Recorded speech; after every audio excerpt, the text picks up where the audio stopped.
कल मैंने एक बहुत इम्पोर्टेंट टॉपिक के ऊपर बात की थी कि misuse of antibiotics in common upper respiratory tract infection जो कि मोस्टली वायरल होती है, तो उसमें एंटीबायोटिक्स का रोल ऑलमोस्ट है ही नहीं। अब मैं आज वो तो बता दिया, अगर उसका एंटीबायोटिक का रोल नहीं है तो फिर जब भी कॉमन कोल्ड होता है, अपर रेस्पिरेटरी ट्रैक इन्फेक्शन होती है, खांसी जुकाम नज़ला, तो इसका आखिर ट्रीटमेंट है क्या? इसका जो कॉमन ट्रीटमेंट है वो क्या, मैं जो कॉमन ट्रीटमेंट है मैं उसकी बात कर रहा हूँ। कोई कॉम्प्लिकेटेड हो जाएगा तो वो कंसर्निंग उसका जो स्पेशलिस्ट डॉक्टर होगा वो ही उसका ट्रीटमेंट करेगा। लेकिन 90% 99% केसेस में ये कॉमन कोल्ड या कॉमन या रेस्पिरेटरी ट्रैक इन्फेक्शन में कॉमन ट्रीटमेंट से हो जाता है इलाज। तो पहले तो मैं बताऊंगा कि खांसी जुकाम बुखार है क्या। ये खास करके सर्दियों में देखने आता है, जब आपको ठंड और गर्मी का एक्सपोजर होता है एकदम से गर्म मौसम में और आप ठंडे में आते हैं या आप कुछ ऐसा अदरवाइज होता है, तो उससे क्या होता है कि आपकी इम्यूनिटी में और बॉडी में ऐसी चेंजेस आती हैं जिसकी वजह से वायरस आपको अटैक कर जाते हैं। और इस अपर रेस्पिरेटरी ट्रैक में इसमें कॉमन जो होते हैं वायरस होते हैं, जो एक राइनो वायरस होता है जो कि खास करके ज़ुकाम और नज़ला जी पैदा करता है, और दूसरा इन्फ्लुएंज़ा या इन्फ्लुएंज़ा लाइक वायरस होते हैं वो जो बाकी गले में या गले में फेरेंक्स में लैरिंक्स में जो अटैक करते हैं, जो साइनसिस में अटैक करते हैं। तो कहने का है कि ये इनका वो हो गई इन्फेक्शन, ये जैसे भी वायरल इन्फेक्शन होगी तो उसको फिर हमने ट्रीटमेंट क्या करना, ट्रीटमेंट हमने करना है इसमें सिम्टोमेटिक ट्रीटमेंट होता है। जैसे जो सिम्टम हमारा होगा रनिंग ऑफ द नोज़, उसके बाद दर्द होगी, कई बार वो फीवर हो जाता है, तो उसके लिए हम अकॉर्डिंगली कोई सूदिंग एजेंट वगैरह ले सकते हैं, गार्गल्स करेंगे, स्टीम इनलेशन लेंगे। अगर हेड एक है तो आपको पैरास्टामोल का भी सेवन आप कर सकते हो। और दूसरा ये है कि इसमें एंटीबायोटिक का कोई रोल नहीं है। अगर किसी को माइल्ड खांसी है तो उसमें आप कफ के लिए भी मेडिसिन लेने की ज़रूरत नहीं है, और ना ही मेडिसिन उसमें लेनी चाहिए।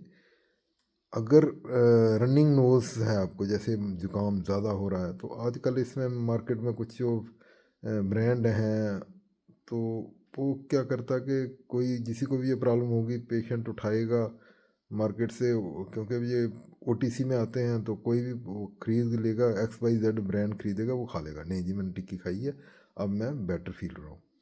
पर होता क्या है कि जब आप ऐसे इस डिज़ीज़ के लिए जो वो टिक्की खरीदते हो, जिसमें कि कॉमनली पड़ी होती है, एक होती है हमारे साथ जो कंजेशन को कम करती है, डीकंजेस्टेंट्स उनको बोलते हैं। दूसरा वो कॉम्बिनेशन में आती है, उसमें पैरास्टामोल होता है या उसमें एंटी हिस्टामिनिक होती है। तो ये कॉम्बिनेशन का एक कंपनियां बना के धड़ल्ले से बेच रही हैं, लेकिन वो रैशनल कॉम्बिनेशन नहीं है और उसकी सारे की ज़रूरत नहीं है।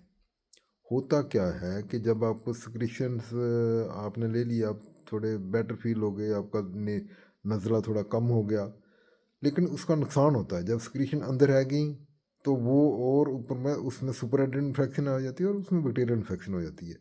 नॉर्मल जो इसका है, अगर कॉमन कोल्ड या कोई भी respiratory tract upper respiratory tract infection आती है, तो इसका जो नॉर्मल है 5-7 दिनों में ये ठीक हो जाता है।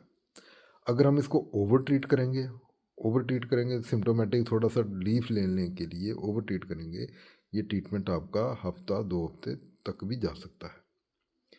तो मेन इसका जो ट्रीटमेंट है, मेन ट्रीटमेंट यही है कि आपको रेस्ट रखना है, हाइड्रेशन रखनी है, गार्गल्स करने हैं, और यही इसका जो ट्रीटमेंट है। बाकी आप अच्छी डाइट लेनी है, विटामिन सी वगैरह ले सकते हैं।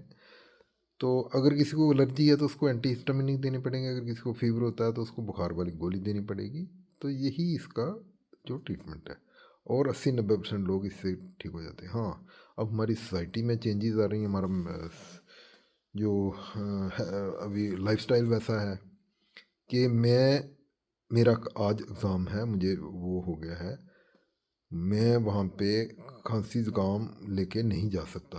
तो होता क्या, फिर उसके लिए अग्रेसिव ट्रीटमेंट पेशेंट खुद ही लेता है या देना पड़ता है। मानो 1-2 ब्रांड की टैबलेट ले ली, उससे थोड़ी कम हो गई, फीवरिश था, फीवर भी कम हो गया, वेल बीइंग फ़ील करेगा, एग्ज़ाम देगा और उसके बाद वो सिम्पटम फिर उसके वैसे के वैसे होंगे। अब उसके लिए क्या करना क्या है, उसके लिए करना है वो टेम्परेरी के, वो तो मजबूरी थी कि उसको कोई काम था या कुछ ऐसा, या स्कूल जाना था या कोई ऑफिस में वर्क था, कोई ड्यूटी थी, कोई मीटिंग थी, कोई इम्पॉर्टेंट असाइनमेंट थी, तो उसके लिए आपने कर दिया। लेकिन घर आके आपने फिर उसी मोड पे निकालना, जो आपने डैमेज किया है अपने आप को डिकन्जेस्टेंट लेके या वो करके, उससे आपने ज़्यादा अपने आप को रिहाइड्रेट करना है, अच्छे से स्टीम लेनी है। जो आप नॉर्मल लेते हो उससे आपको डबल लेनी पड़ेगी, ताकि जो आपने कंपनसेट, जो आपने जो मेडिसिन ली है उसकी वजह से जो आपका जो वायरल सिक्रीशंस वगैरह होनी थी वो नहीं हुई, वो अंदर ही हैं, तो उसकी वजह से आपको वो ज़्यादा देर वो करना पड़ेगा। होता क्या कि ये बॉडी का रिस्पॉन्स है, जब खांसी ज़ुकाम नज़ला आता है तो बॉडी अपने अंदर से ये वायरल इन्फेक्शन ये निकालती है। थोड़ा फीवर हो जाता है, ये बॉडी का रिस्पॉन्स है, फीवर से थोड़ी वार्मथ आती है तो और ज़्यादा वो सिक्रीशन होती है। तो हमने ये जो बॉडी का सिस्टम है, हमने ट्रीटमेंट वही देना है जो इसको फैसिलिटेट करे।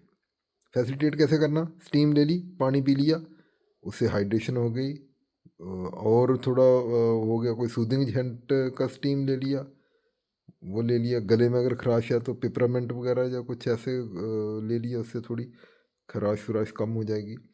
और तीसरा ये है कि जो जब हम हार्ड फर्मेंटेशन या स्टीम लेंगे तो वो जो काम है, जो सिक्रीशन हमारी बाहर आने का काम और बढ़ जाएगा।